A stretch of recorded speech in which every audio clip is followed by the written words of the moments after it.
Good evening, Mel. Good evening. Mel, a frustrating time with the weather, and it continues tonight. The Saturday Tuesdays are busy now into March. Is this an extra factor that you have to consider when you make decisions on a starting 11 and your subs? Yeah, it is, yeah. I mean, the weather is horrific at the moment, and that's all over. I mean, games are being postponed left, right and centre, we're not alone in that. And the game's building up, so suddenly we've had 2 more added to this month, which is St Albans again being rearranged and Averley. So yes, it is. I look at the squad, loads of things come into it. There's certain players I know, 2-3 games a week takes a bit of a toll on them. There's 1 or 2 players that have had injuries over their careers, and we know certain soft surfaces like we're playing on, and particularly if you're playing soft hard, so if you play soft one week then go onto AstroTurf on the Tuesday and back onto the soft on the Saturday, that can run a potential injury risk to some people with the knees and whatever. So yeah, there's lots we take into account when we're picking teams. With the squad we've got 16 outfield players currently fit, so 15 outfield players currently fit, so we've got exactly the right number for the bench and a starting 11. So we don't want to lose any more on to injury if we can help it. So rest when we can rest players, and leave out completely when we can. So it's a busy time and there's a lot to take into account. Elliot plays a big part of the physio. The players are very honest with me, and I'd much rather a player tell me if he's struggling and miss 1 game rather than risk him and he ends up pulling a muscle and misses 4 or 5 games. So it's about everyone working together to maximise and get the best out of the squad we've got. With no matches to comment on, Mel, can we perhaps review what happens behind closed doors in your office, so to speak? For example, are you able to share with supporters what your video presentations are prepared? What for you to say? What do James and Preston have an input in it? What tools do you use? Well, I think that, the first thing I'll keep doing at the moment, and games are getting postponed, so they don't get a lot of use. It's a detailed process. It starts with, the first thing I look at is I download a game, and I'll always download a game. If it's a home game here, I'll download their last game on grass. If it's an away game on AstroTurf, I'll look at their home form and their home games. And I'll download at least 1, normally 2 or 3 games, and then I'll watch 2 in detail, and the 3rd one I'll just skip through looking for certain things. And the first thing I look for is how they're coached, style of play, how they're coached, their route to goal. You try and find that out best I can. And then once I've got that in my head, how they play, strengths, weaknesses, in my opinion, what their strengths and weaknesses are, I start to build a profile for the players, and that profile starts with very simple as shape, style of play, the shape they use the most. We go on to attacking style of play. Set pieces obviously is a big part, and we look at everything in detail at set pieces, and then go through their defending of set pieces as well, how they defend, the shape they're defending, how are they without the ball. So it takes, on average, each one of the presentations probably takes about a day and a half to 2 days sort of work and watching games. So to watch a game back typically takes me 4 to 5 hours, just simply because you watch a game and you get to a certain point, you stop and you rewind it, and then you want to look at all 11 players. So you watch one player for 3 or 4 minutes, and you go back and then watch the second player for 3 or 4 minutes, and so on. So you just get a feel for how everything works and what they're thinking and what they're doing. Off the back of that, I also look at what they did against us when we played them at their place, or the last time we played them. If it's the same manager, what style did he go against? We played Dartford this Saturday. We went down to 10 men quite early on,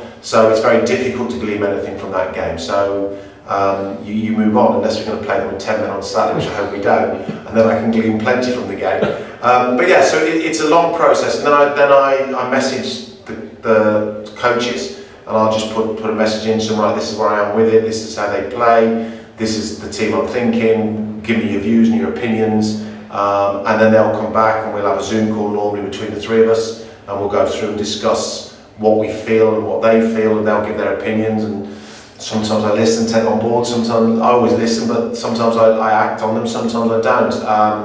And that's how it always works, as the manager, you're the decision maker, but ultimately you rely on your coaching staff and some of your senior players, you know, to give you advice. You know, I might ask Raoul, how are you feeling against Dartford away?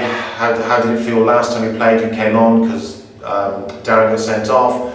What were your problems? What were your issues? And off the back of that, it helps me again. So there's a lot of work goes into, a lot of detail goes into. I use a lot of the media, an awful lot of Y Scouts and Huddle and things like this, and yeah, it's a detailed process, and it all boils down to about a half-hour, 40-minute presentation. A lot more than just the 30 minutes before kick-off then. A lot more than just the. I mean, the presentation is more important than the bit before kick-off. Kick-off's a motivational thing, and a reminder. Tonight is the main presentation. And if we play a Tuesday night, we do a Zoom call on a Sunday or a Monday. All the players come on a Zoom call with me, and I do the same type of presentation, but on a Zoom call. So we do all our presentations. So when I get to the game, it's not a massive technical detail. It's more tactical detail. It's more just a motivational reminder of the things we discussed on the day before. Thanks for that, Noel. That's really interesting, and hopefully it lets the supporters know that there's a lot going on behind the scenes. There's a lot goes on, yes, yeah. No, thanks very much. You mentioned the squad. What's the latest squad news? Well, George Hunt's still struggling, unfortunately, which is a real disappointment because George is a very, very good player, but he's still finding it difficult with the issues. They've identified the problem and they're treating it, and fingers crossed he could be back sooner rather than later, but we're not holding our breath on that one. Alex Gibson-Hammond is back in training. Had a slight setback on Tuesday where he just felt it, so we pulled him straight out of training. It's only set him back a week, but he's probably still looking at a couple of weeks away, 2 to 3 weeks away from being back. And obviously the two lads are out with the ACLs, which obviously is gutting for them. But great to see them still coming in. They're still coming in, we're still working with them. Sam will be coming back in now, he's had his operation. Bradley finds out this week when his operation will be or what he's having done, so we'll get those done as soon as we can and get them rehabilitated. And then the squad itself, Rion is looking to get minutes elsewhere at the moment, which you know, he's fully supported by me. It's a development team, he's a development player, but he's not going to get enough minutes. I can't give him enough minutes that he needs at this moment in time, so he'll look to go and elsewhere. We've got young Leandro in, and obviously young Jaden, two young players, very, very promising. Tell us more about Jaden. Well, Jaden's from Norwich City, he's on loan to the end of the season. He's a young player, 19-year-old, first-year professional. Very highly thought of for a long time there, but for whatever reason, players ahead of him, they've got an international left-back ahead of him at the moment, so his game time's been very, very limited. So he hasn't played much football at all this season.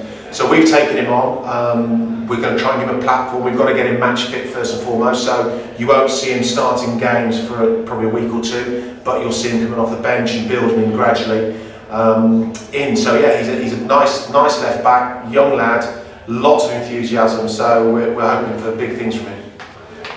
Fantastic. Dartford Saturday, subject to the weather. White Hawk and Wingate away.